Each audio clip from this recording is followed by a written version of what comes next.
I know this sounds dramatic, but it's a songwriter survival issue. The scary part of it is that could this be the extinction, the beginning of the extinction of the songwriter?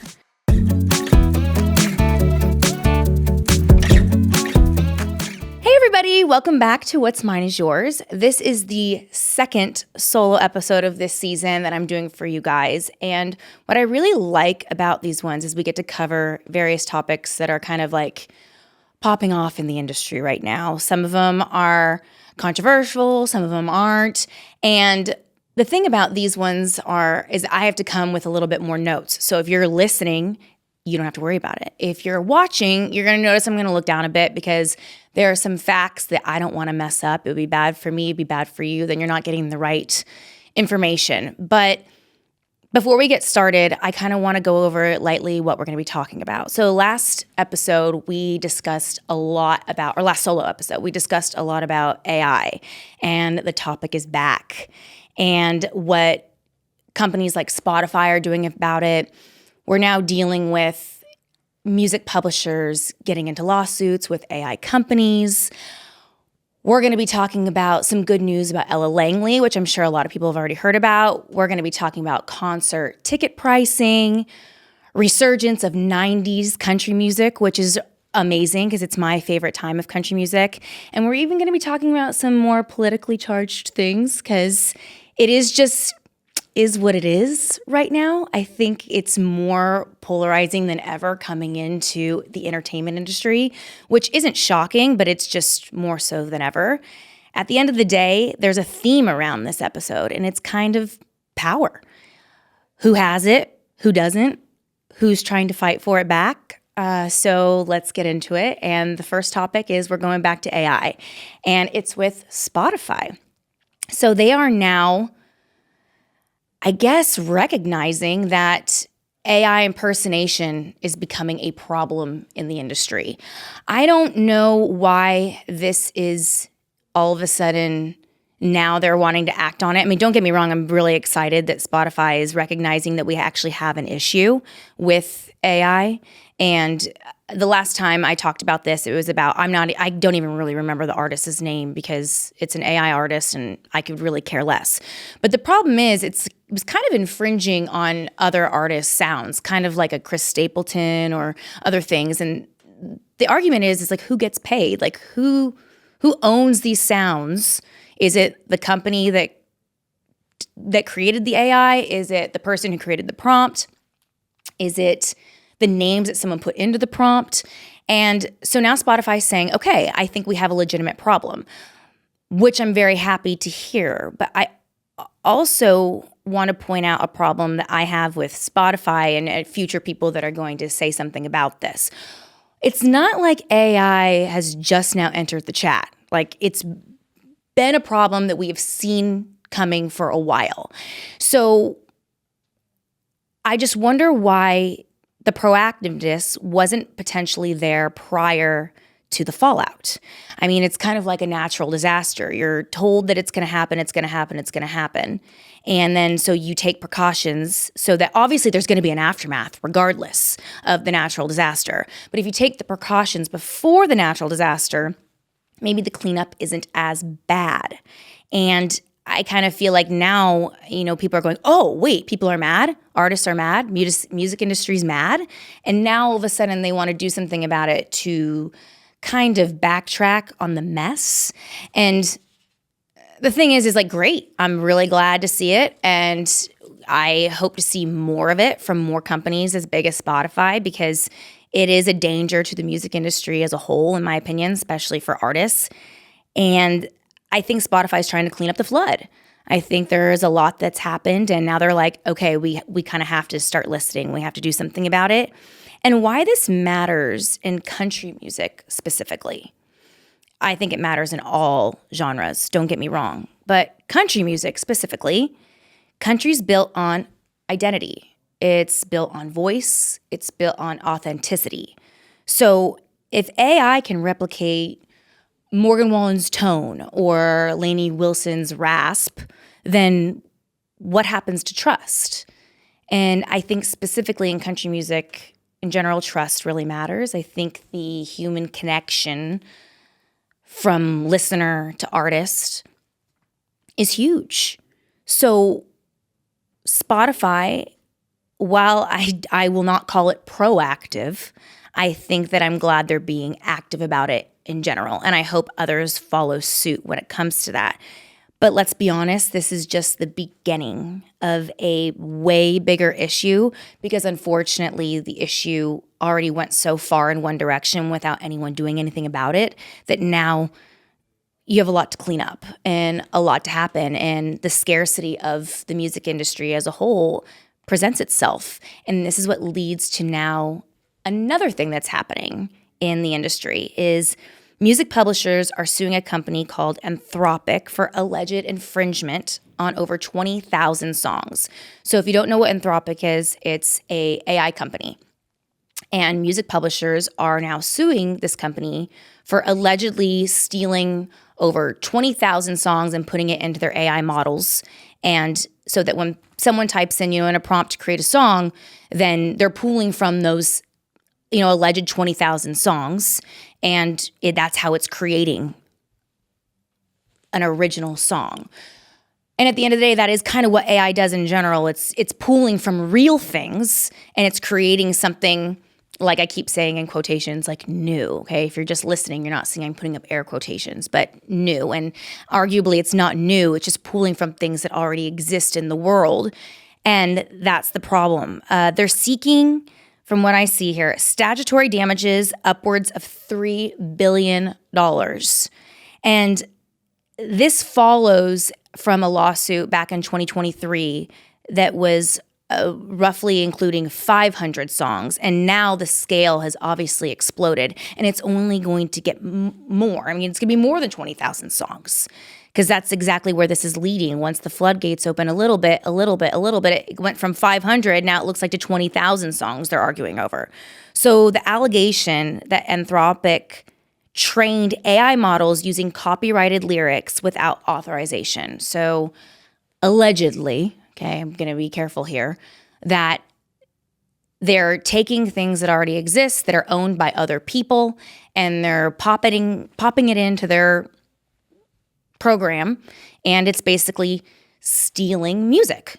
So at the end of the day, I think what it comes down to is like, who's getting paid for this, right? If you're a music publisher and you own these songs, or you're an artist or you're a songwriter, then you're thinking to yourself, okay, if one of my songs was used to help make this song, then I should be getting a cut of that pie. And I absolutely understand that, especially being in the music industry. I don't maybe necessarily an audience, the listener wouldn't understand the implications that this has. But here's what I'm going to tell you and why there's a huge implication for country music specifically. Again, I keep saying country music versus just music in general. At the end of the day, this is a huge issue for all genres. But why it really matters for country music is songwriters are the backbone of Nashville. I created this show initially for the purpose to sit across from a songwriter and interview them, to hear their stories, to understand that they're the words we fall in love with. They are the storytellers. They are the ones that write the music that you fall in love with every day.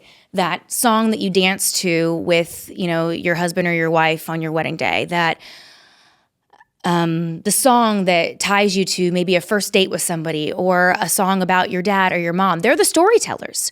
So why this matters so much in our community is that if these songs are being ripped off and stolen, unlike other genres, country music still really reveres the songwriting community. The music publishing houses, they matter. And not that they don't matter elsewhere, but here it really matters.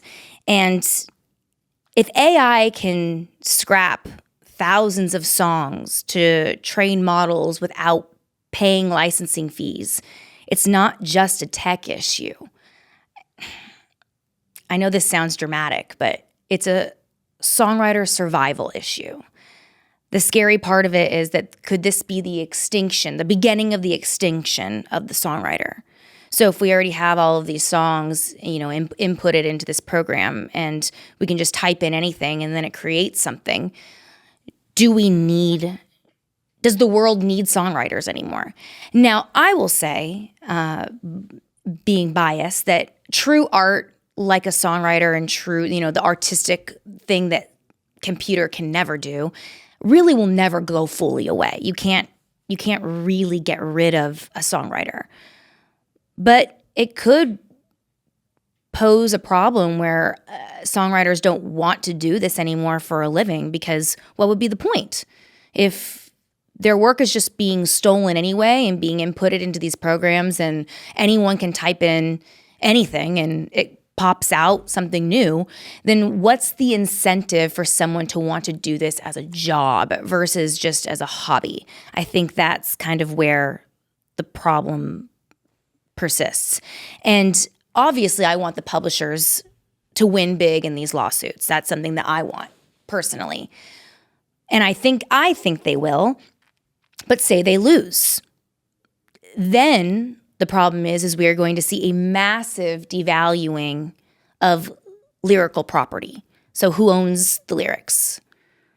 Is it these AI companies? Is it music publishers? Is it the songwriters themselves? So this is why this actually really matters. And I think people who care about country music or music as a whole should really pay attention to these lawsuits and kind of follow up and see what's going on, because it's going to tell you a lot about what our future holds.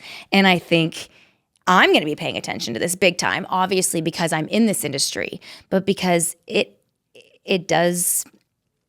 poses whether we are going to have potentially an extinction of original music being written by people, and if people are going to want to show up for the job. I know that I wouldn't want to do a job if I was just going to be ripped off. I would just throw my hands up in the air maybe and find something else to do. So let's just hope and pray that that's not what happens and publishers win these lawsuits, because that's what we're facing, is an extinction of the storytellers, and we can't have that in the music industry. The next topic I want to talk about is ticket pricing, concert ticket pricing. I think we've all felt the frustration of getting online to your favorite artist, wanting to buy a ticket to see them live, and you just have no chance. There's just no shot in heck that you're going to get the ticket, because it's sold out in 5 seconds, and then they get reposted on resale sites for, 10 times the price. I can even contest to the fact that I'm not necessarily proud of it, but I think I spent way more than I needed to spend to go to the Eras tour to see Taylor Swift, because those tickets were bought in 5 seconds. I also did it with the Backstreet Boys at the Sphere, but this is what's happening. We're dealing with massive ticket price gouging on concerts, and finally, someone's doing something about it. Now, we'll see if people agree with this, because I think it opens up a different conversation of what it could end up leading towards. But California has introduced the Fans First Act, which includes proposed price caps and increased regulation on ticketing pricing. So we are officially in the era of government stepping into concert pricing.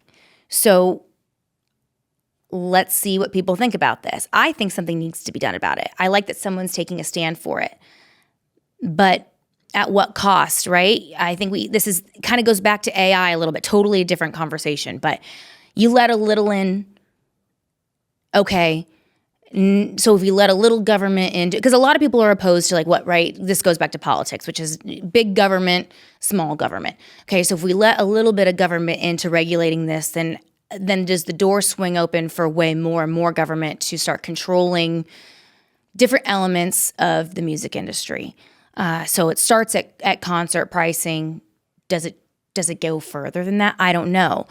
And I would ask you guys that. You guys can kind of sound off and tell me what you think about this. But I do think something needs to be done about the ticket gouging and the pricing. And I compared it the other day a lot to the housing market a little bit, where how these investors come in and they buy out all these homes, and then they turn them into rentals, or they're reselling them for way more. And it just doesn't give a fair opportunity for, the average, single family to come in and buy a home for the first time. It's genuinely how I feel about trying to go see your favorite artist these days. It's almost impossible not only to get your hands on a ticket, but then to even be able to afford it. I mean, let's not act tone deaf here. People can't even afford gas or groceries. So let alone trying to go see your favorite artist in concert is just like not the priority, like people have to pay their bills. So not to even being have the opportunity to go see your favorite artist. And I'm just going to throw out Taylor Swift because that one was a big deal. And I remember that being a issue with Ticketmaster and everything else, that it's hard to go see your favorite artist because it's so expensive. And I am glad that, California is actually putting forward, I'm from California, so I guess I'm proud of that, that state right now for like putting something in motion that's going to say, hey, we can't do this anymore. But again, like I said, how far does this go? I think that we'll see inevitably. I mean, it will all play itself out. If this passes, then will other people follow suit and will all this take place? Do you think government should control this kind of a topic or not? And I think that I guess we're going to see. On to obviously much lighter news, and which is really exciting for not just country music, but women for sure, is obviously fan favorite Ella Langley. She just made full-blown history with her song Choosing Texas, I guess you should say. It's a traditional country song, and it's sitting at number 1 across all of music. So let's let that sink in for a second. In an era dominated by a lot of genre blending, a lot of pop country hybrids, algorithm-driven hits, a traditional-leaning country track just topped everything, which is huge. And she made female history as well. So this signals, in my opinion, appetite. I think it suggests fans are not rejecting tradition. They are actually starving for it because this is across all genres, by the way. This isn't just country. Ella's rise also intersects with a bigger issue, which we have talked about on this show before, and I've given my opinion time and time again. I feel like I've beaten a dead horse, but we're going to go here again because I'm now more going to less give my opinion. I want to pose the question more to you, is that it's the gender gap in country radio again. I mean, tale as old as time. We've heard it over and over and over again. But I'm going to now read some statistics that I can't even ignore anymore. So bear with me, and maybe this will help you maybe determine what your opinion is on this. So in 2025, female artists accounted for only 8.4% of country radio airplay. 8.4%. That's really low, obviously. In 2020, so 5 years prior, or no, I'm sorry, not 2020, 2000. This is why I read something when it comes to this, okay? In 2000, the number was 29%. That's still low, but that's significantly higher than 8.4%. There is not a single solo female artist that hit number 1 on the Billboard Country Airplay chart in the first whole half of 2025. So only 3 of the top 40 most played songs mid-year were by a solo female artist. Okay, I've talked about this. So I can't ignore the stats, right? These are actual factual numbers that I've pulled that are real. I've talked to radio programmers. I've talked to female artists. I've talked to people in the music industry. It varies on what people say. I think I've given my opinion more ways than I can even say. But I personally don't think it's a male versus female problem. This is just my opinion. I've always said that I think it was more of a song choice issue. But then again, that's my opinion, everybody. So calm down. I've talked to radio programmers. They claim this isn't because we hate female artists. So, and I highly doubt I would sit across from a radio programmer and they would look at me and be like, yep, we hate girls and that's why we're not playing them. I don't think they would ever tell me, but I also, two truths can exist. I think you can have radio programmers that maybe might not like country music by females. And you can also have radio programmers that can listen to songs and they listen to their demographic and they go, well, we're not playing this music specifically because it's alienating 50% of our demographic, which could be men. It could be women that don't relate to music like this. I mean, there's a whole host of reasons why this is the case. I remember as an artist when I went on, radio tour and when I would have singles shipped off to country radio, we would always get these one sheets every week that would tell you what the radio programmers were saying about the song, their feedback in a sense. And a lot of it was just like, this won't work with our demographic. Has nothing to do maybe with them not liking me or not liking females. I think another note would always be, this maybe sounds a little too pop country for our demographic. Okay. It has nothing to do with the I'm a girl. I don't think anybody wrote, well, it's a girl, so we're not going to play it. So I just think there's a lot more at play here than just the idea of it being girl versus male. But you can't not disregard the stats though, okay? So 8.4% of radio airplay in 2025 was female. That is so low. Now, I guess you could go and we could really dive in way more and to pick apart each song that was chosen that year on radio. Now, again, that is subjective. That is not going to be fact. Fact is 8.4% of radio airplay was female in 2025. Fact is 29% of female was in 2000. Subjective is the songs just weren't demographically what radio programmers wanted to put on the radio because it would alienate their audience. Who knows? I don't know, but I think personally that's my opinion. But I really ask it back to you guys of what you think it is. But at the end of the day, let's look at the positive. Ella Langley just broke through nationally on this. So let's ask why. I think that a streaming audience, regardless, and a radio audience are just clearly not aligned. I think we can all agree on that. Most people stream versus listen to the radio these days. Even me, being a huge music fan, I think I can't even remember the last time I've really turned on the radio, even though I know how much it still matters. And I think it's just that notch on your belt that really, really matters to say, I have a country radio airplay #1 song. But we can all agree that I think that streaming reflects a broader listener demand. And I think a lot of that is age demographic. I would have to look that up, but that's just going off of my gut feeling that younger people are streaming than they're listening to the radio. I think that's probably pretty fair to say. But if a traditional country song by a woman can top national charts, but radio won't program women above 10% in this day and age, do we have a structural issue? I think, yeah, obviously we have a structural issue. I mean, clearly there's not women being played on radio. So, but now this is where I ask you, the listener, and this is where I think it really matters, is it about talent? Is it not about talent? Is it about gatekeeping?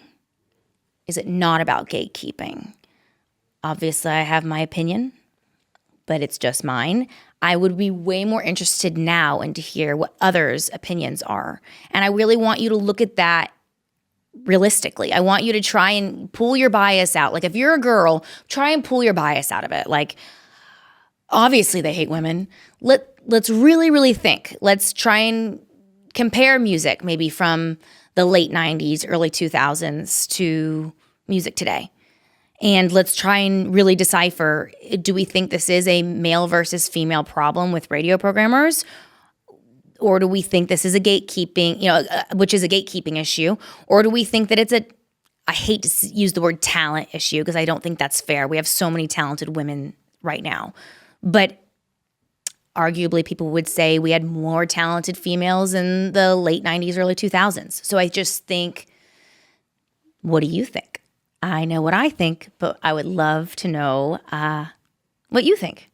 And now talking about 90s and early 2000s, let's talk about the resurgence of 90s music because I think it's the perfect timing. And I think there's a huge reason why 90s music is making a resurgence in country music right now, especially with like artists in the 90s are actually getting played. Like they're having a resurgence of their music, and it's the perfect timing. And this is why I think, because 90s music represents something that this is what I think. I think that 90s music represents strong melodies. I think it represents balanced male and female representation way more so than it does today. I think that it represents song first production. I mean, the quality of the song felt stronger.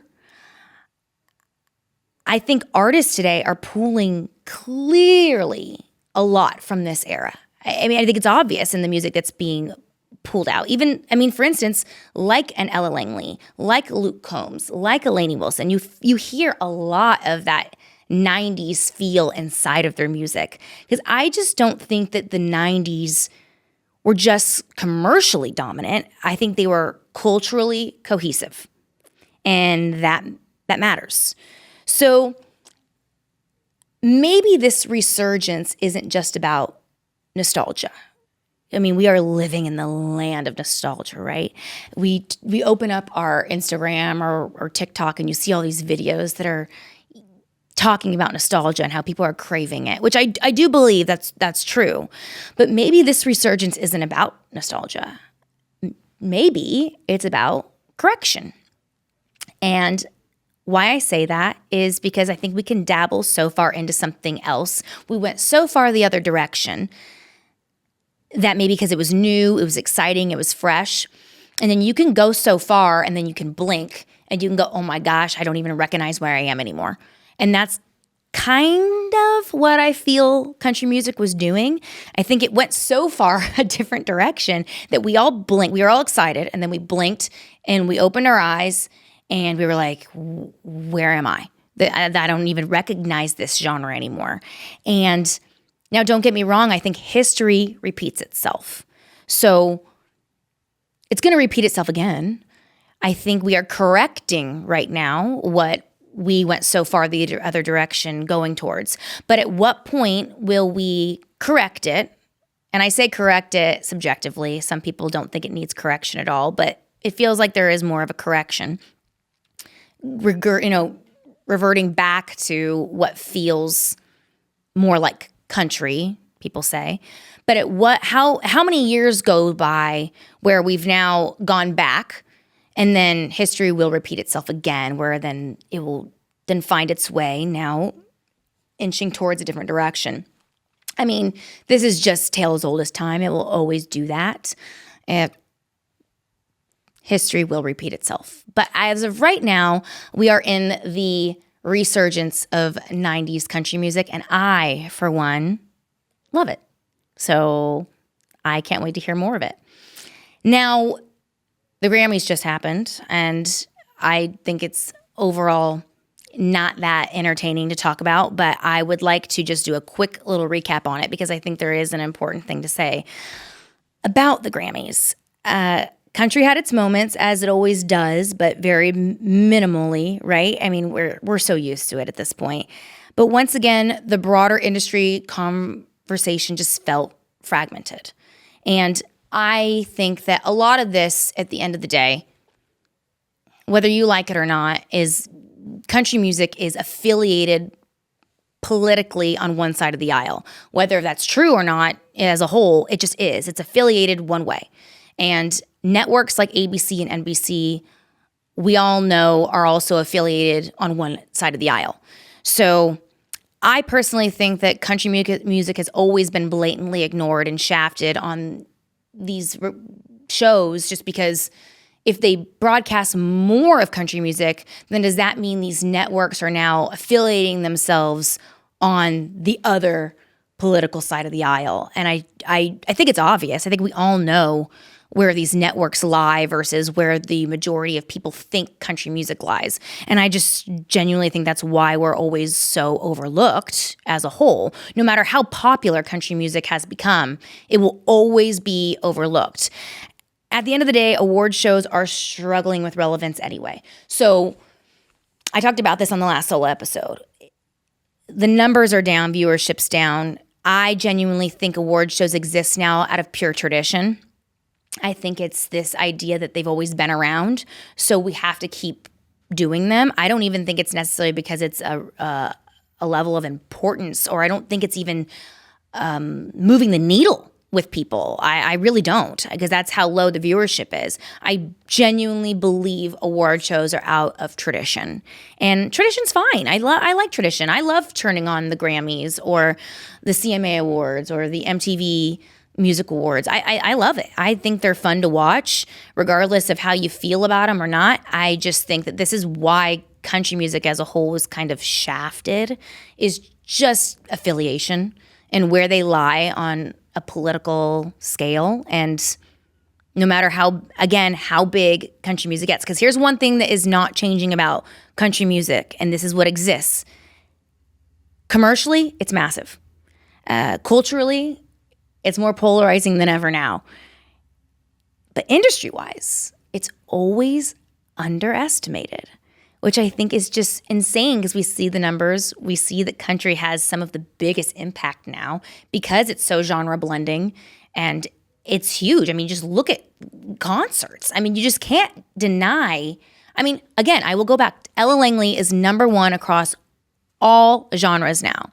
So it's just interesting to watch how somewhere, like an award show like the Grammys, it's just blatantly always overlooked. And I think we just I hate this phrase that I'm just about to use right now, but it is what it is, and it will always be what it is. So until networks like ABC and NBC, I think, are owned by different conglomerates, or they change which side of the aisle they potentially lie on, I think it's just going to always just is what it is what it is.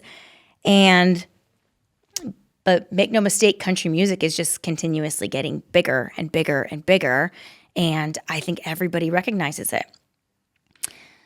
I think now to touch on something that's a little bit more touchy, but it's real. It's what's happening today. You open up your apps and you're seeing the news pop up, and you can't run from some of these topics, okay? So I think a lot of us saw this New York Times article with Chappell Roan, and for lack of a better scenario, it had to do with the Epstein files and a very high-profile entertainment power broker named Casey Wasserman and the alleged association with the Epstein files, okay? So touchy, scary. We're seeing it everywhere. You can't open up your apps anymore without seeing all of this being thrown at you.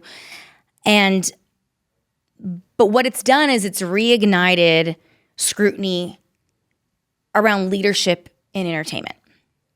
Whether there's direct involvement or not, or just proximity to these topics, optics matter. And they always will.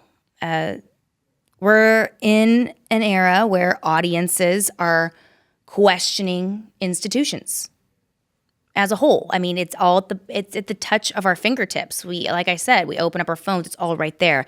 We can Google anything. We can look up anything for ourselves. It's all right there. So agencies, labels, promoters, it's all being put into question, especially when a headline like this is out there. And to have someone who's big in the music industry allegedly affiliated with something like this, it makes you question everything. And someone said this phrase to me the other day, and it's so true. Trust is currency. If you don't trust a product, you're not going to buy it. You're not going to wear it. You're not going to listen to it. If we don't trust something, we don't use our hard-earned dollars to go support it. And I think that's what we're going to end up seeing a lot when we question people that we don't trust. As this is really a silly way for me to compare this, but I just think that like if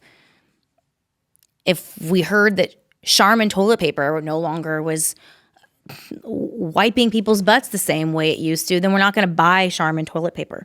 So that's such a silly comparison. And I know that's because this is actually a very serious topic. But trust is currency. And you're going to find a lot of people not trusting these bigger things if it's allegedly affiliated with things that we don't align with morally. And that's what we're saying. When headlines like this resurface, it doesn't just affect one executive, like this man that was mentioned in the New York Times article. It will shake the confidence of the structure itself. And that is what we're seeing right now in entertainment, I think, as a whole. It's shaking the entire structure. And rightfully so. I think it's okay to question things, and we should always continue to do that and make sure that we are aligning ourselves morally with things that we feel good about. And this is what leads me to, oh my gosh, the topic of recently. Obviously, the Super Bowl halftime just happened. And I wasn't going to talk about this because I just don't think that I was going to bring anything to the table that necessarily mattered or cared. But the reason why is obviously we had the NFL halftime, then we had, Turning Point USA's halftime, which had country music artists there. And I guess the controversy is that it's now intersecting with political organizations like Turning Point USA. Okay. And again, we open our phones and we see headlines and things from every which direction, and it makes you question the institutions. It makes you question the motives. There's a lot of things that go into this whole thing. But I think what's most importantly, and the only reason why I'm bringing this up is because I didn't think I had anything to bring to this topic. But this is what I have to say, and it's pretty short and sweet.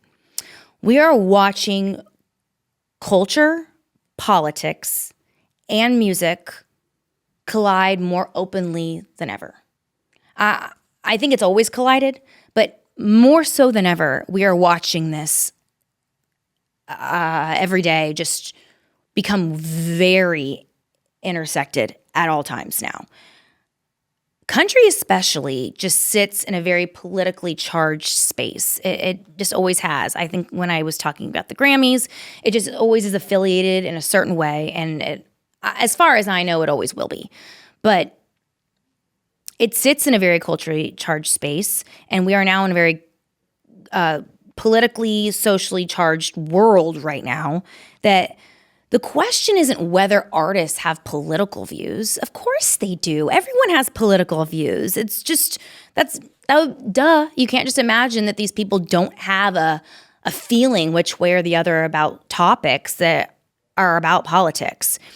But I think what the question is it's whether brands, sponsorships, leagues can navigate a very hyper polarized audience without alienating half of it.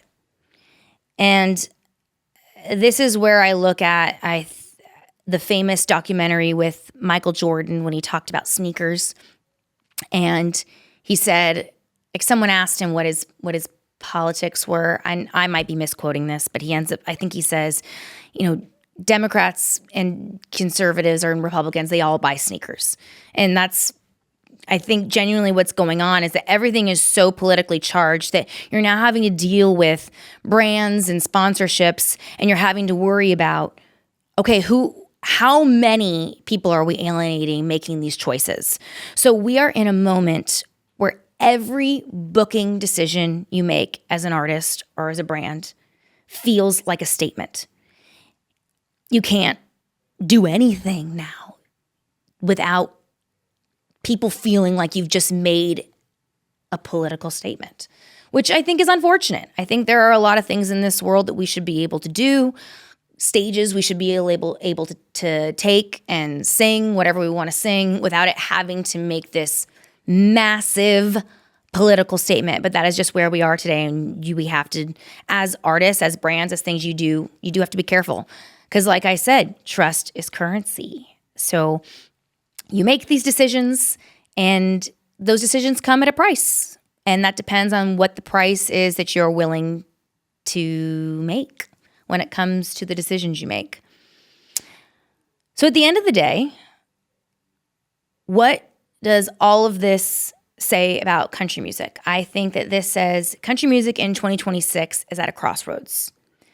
Covering everything that I've covered right now, I think AI is challenging songwriting ownership. I think government may start to regulate ticket pricing for concerts. I think traditional country sound is making a resurgence, which is incredible.